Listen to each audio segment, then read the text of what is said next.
Now this is a famous Cheeto picture. That's, yeah, you're not going to confuse it with Cheetos. This thing, it looks like a Cheeto, but we know it's not. It's looks like a, you know, you could say solid cylindrical piece of something that's glowing, but it's easier to say Cheeto because we don't even know what it is. If that's metal or not metal, but it's glowing is all we know. Now, is it hot? Well, you know, we have this bucket working on hydraulics. There's the bucket cylinder up there. And if this is glowing because it's hot, you're fixing it to ruin your equipment. Because how long has it been sitting there to dig into that and holding this stuff? So you see this like your cars. Why do you have a radiator to cool off your engine? Because it's designed to run at a certain temperature. Otherwise, the clearances are not right. Okay, think of that cylinder in the hydraulic system of of the uh, the bucket. If something's not the right temperature, it's going to cause permanent damage. Not to mention the rest of the unit. So it's not fuming because it's hot. This is not glowing because it's hot. It's glowing for a different reason. Because if it was glowing because it was hot, this would be toast. It would definitely be over 150 or 180 degrees Fahrenheit. And this is another thing where he says was hot heat. I mean, that was what was making it glow. And it turns out, you know, Stephen Jones, or either he did or he had somebody else do it, adjust the lighting and contrast. This is what the real picture is. Looks like somebody had a flashlight in their pocket. There, this was a drop light over here. You know, if this was really super hot heat, you know, this guy's face would have been burned off. His guy's arms would have been burned off. You can't roast your arm over a campfire, not cook like a hot dog. This is another one where the contrast was, and I think Andrew Johnson found this one in a presentation Steve Jones was giving. So he said, see those bright spots? That's hot molten metal from thermite. What he was doing to get you to focus on that so you wouldn't see the building was turning to dust. This is the original image. Why would he crank up the contrast and get you to focus on the white specks? So you wouldn't notice. I mean, this is incredible. You see the building just turning into dust right there. Don't look here. Look over there. Mm-hmm. Okay, here we go. Some fumes. Look at the rust. It's incredible in this picture. This is sort of a thermal imaging camera, but it's interpreted some kind of signal or wavelength as heat. It's not a direct measurement of heat. And you don't have thermometers sitting in all those places. It's something that's measuring the wavelength, and apparently whatever this effect is, you know, shows up that way. And here's where it says it's supposed to be this hot, that hole right there, you know, and that's Mm-hmm. right here. You see where my mouse is Yep, pointing? I do. And that's that spot right there. Okay, we're gonna go look down in that hole. Here it is. It's a puddle of water down there. I'm not saying that this is a fake image at all. I'm saying, you know, however it was interpreted was incorrect. Yeah. But the camera picked up some kind of signal there, but they interpret it as heat, and obviously that's not correct because those guys are down there. Yeah. And then I have this video of this steam explosion in New York. It killed people on the bus. You know, the steam pipe broke underground, and just that hot steam itself, it killed people. And people wouldn't, you know, couldn't get near it. Mm-hmm. This is sometime late July 2007. I don't think it still works. Oh, it does. Yeah, see, that's a steam explosion. And notice people, you know, they didn't walk in there. No, they stayed quite far away.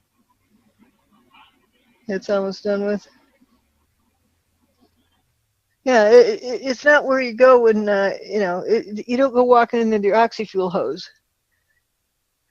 Yeah, but here's the broken water main along West Street. Let's see if I have, yeah, this picture was taken on 9/11. Is people walking around in there. If that water was hot, it'd be boiled chicken. Cooked like that. And they're walking, they're still alive. So we know it's not that hot. Plus, we don't see steam coming out of here. You can see fumes in the background. Oh, yeah. What's interesting about this day it's dry, not raining, and the fumes coming up. Okay, and now it's wet. It's the same area. It's raining, and there's no fumes. Isn't that interesting?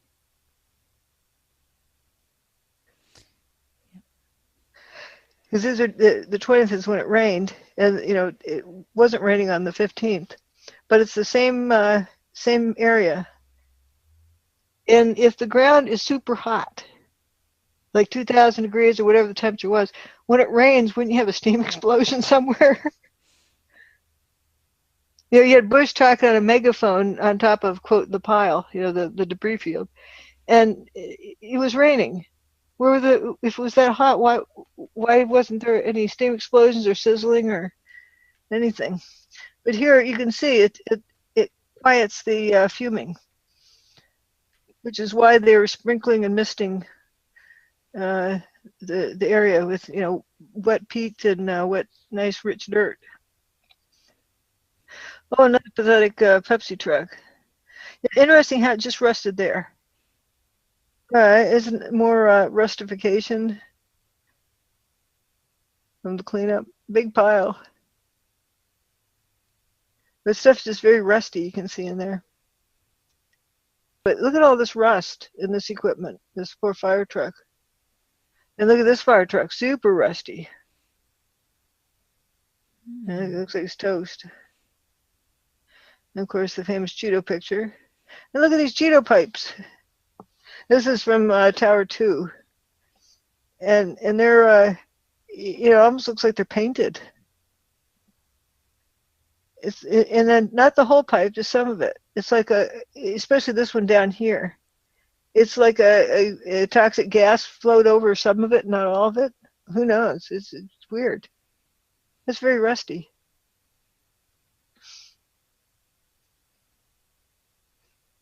This is a piece that's super rusty there. But this one isn't that rusty except right on that end. I colored these so they could stand out, everything that's a certain color. So this is the original, then there's the illuminated one. So you could, these corners get picked up. And this is weird too. Yeah, and the polycarbonate lights that weren't melted, they're on top. Mm-hmm. Wouldn't that be like a nice hot fry pan? But how it changes abruptly at the door. That was weird. And more rustification. Weird. Again, rustification. They trying to hint that, these pictures are fake. Well, that's why I've gotten so many pictures from so many different directions and different sources. And they all say the same thing. I've got a variety of stuff. So if somebody has a problem with one picture, okay, there's a ton of other ones that say the same thing. I think you agree. All these pictures are consistent about there's lots of dirt there. There's lots of fuming from the ground. There's not much debris there. This is an interesting picture here. It is. Yeah, that's the roof of WTC1. Isn't that a cool picture? The radio and TV antenna. But that was very well grounded. As after Tower 2 goes poof, it's like they crank up the knob on stuff coming out of Tower 1. It's pretty weird. It starts coming out of Tower 1 from ground to roof. Okay. What is interesting now, these pictures, nice quality. It's from the police helicopter. It's nice and lathery there, but this other phenomenon, I call it smoke rings. Looks like the building is blowing smoke rings out. It's weird. It's discrete little puffs. Looks like, it's like somebody who smokes cigarettes can blow smoke rings, and they're proud of it. It looks like the tower's doing. It's building 7. Once upon a time, there's a building there, and that went away. Looking at how far it is down there. We're looking off of the top of Tower 2, and you see Building 7 there. Not the top of Tower 2, but some X number of stories up. We're above the second seam, mechanical floor. But look how far down that is. Would you believe that building goes away and doesn't spill completely across the street? Does that make sense? There goes poof. It's gone. Yeah, it's incredible. Way down there. Oh, There's another view of it. I guess because it was dustified all day, there was just the outer facade that was all that was left. And there it is. There's a sidewalk of the postal building. It's bare in some places. It's just unbelievable. it's crazy. Shoot a little bit of that building, but not much. And there's the middle of Building 6. And then there's, looking down the West Broadway, this bus doesn't have scorch marks on it. And again, that weird peeling kind of look on that van. The vehicle's abandoned in the middle of the road. So yeah, it doesn't completely spill across the street. And look from another direction. But then it becomes, a lot of dirt in it. And lots of dirt. Where does that dirt come from? Potted plants? Nope. Now this is an interesting one, the pattern where it comes out here. Kind of almost looks like a magnetic pattern. But it's just one side from ground to roof. And I've never seen a big building burn like that. Usually, these floors here are these offices, then it moves over and it burns up the material in these offices. It runs out of fuel and it moves over and burns up another place. It isn't uniformly the whole height of the building. Building 7 is lathering up along with Tower 1. Isn't that weird? The Building 7 is lathering up. Yeah, that's what they do. Nice lather job. So it lathered all day and just continued. Because this is late in the afternoon. Building 7 is still standing. Tower 1 and 2 are gone. But we're looking at Building 7 standing here. And this guy's at street level. And there's two 500,000 ton buildings missing. 210-story buildings missing. It's just a outer wall here of the North Tower, but there should be it should look like a pile of pickup sticks. This is an 8-story building here, and it towers over the debris field. An 8-story building, and there's a 110-story building that went missing, and another one. So it's bizarre. Here's the outer wall, the north towers, north wall and south wall. That's all that's left. Oh, here's one. All this dust pouring out. Thermite doesn't do that. Doesn't turn things into dust in midair. You can't just jump to the answer, quote, the answer, based on one piece of evidence. Your result is inversely proportional to the amount of evidence you ignore. So if you ignore lots of evidence, your answer is worthless. I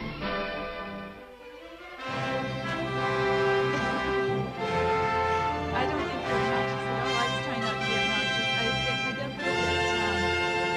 get, when things aren't going right, and I don't exactly know what's going on together here. It's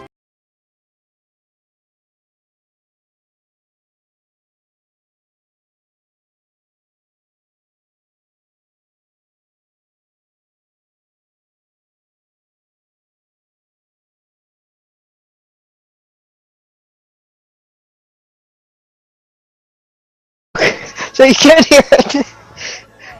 Well, they make a constant sound, click, click, click, click. Well, the ones that want to remember, they have a nest to get back to, so they go click, click, click, click as they leave the nest momentarily to go out and feed. okay. Now So that was my fault. We're back up, and it was a battery problem. You can do your chicken call again. I can't do it, but I can try to imitate a good sound, and it's a air raid siren, actually. Do we really want that? Oh no. When I do that, they'll run for cover. They think that the hawks come to get them. So for those of you that haven't been, in the room here that are on live chat, we've been having fun listening to Dr. Judy doing her various bird calls and that sort of thing while I was... I can't do them. I just imitate them.